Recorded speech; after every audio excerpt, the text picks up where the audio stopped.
শুক্রবার দুপুরে ঢাকা ৮ আসনের সম্ভাব্য প্রার্থী ইনকিলাব মঞ্চের আহ্বায়ক শরীফ ওসমান হাদির উপর গুলি ও চট্টগ্রাম ৮ আসনে বিএনপির মনোনয়নপ্রাপ্ত এরশাদুল্লাহর উপর সন্ত্রাসী হামলার ঘটনায় নয়াপল্টনে প্রতিবাদ সমাবেশ করেছে ঢাকা মহানগর দক্ষিণ বিএনপি।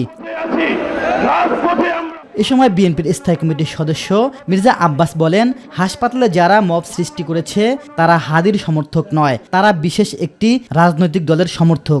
হাদির উপরে এই আঘাতে তীব্র নিন্দা প্রতিবাদ জানিয়ে বলতে চাই, এই আঘাত হাদির উপরে নয়, এই আঘাত বাংলাদেশের মানুষের গণতান্ত্রিক অধিকারের উপরে, এই আঘাত বাংলাদেশের সার্বভৌমত্বের উপরে, এই আঘাত বাংলাদেশের স্বাধীনতার উপরে।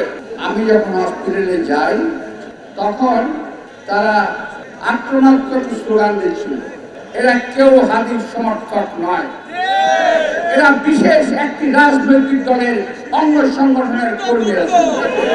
একটি সংগঠিত মহল সুপরিকল্পিতভাবে বিএনপি নেতাদের বিরুদ্ধে দায় চাপাতে এই হামলার নকশা তৈরি করেছে বলে মন্তব্য করেছেন বিএনপির সিনিয়র যুগ্ম মহাসচিব রুহুল কবির রিজভী।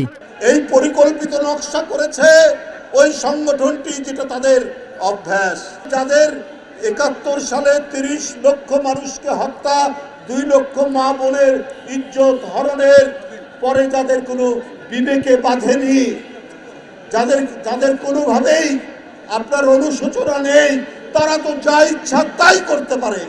এই মহাপরিকল্পনা তারা করে চট করে অভিযোগটা যাতে চাপানো যায় বিএনপি নেতার বিরুদ্ধে, এইভাবে একটা চমৎকার ষড়যন্ত্র তারা করেছে। এই ঘটনার সুষ্ঠু তদন্তের মাধ্যমে প্রকৃত দুষ্কৃতকারীদের শনাক্ত করে দৃষ্টান্তমূলক শাস্তির দাবি জানান রিজভী।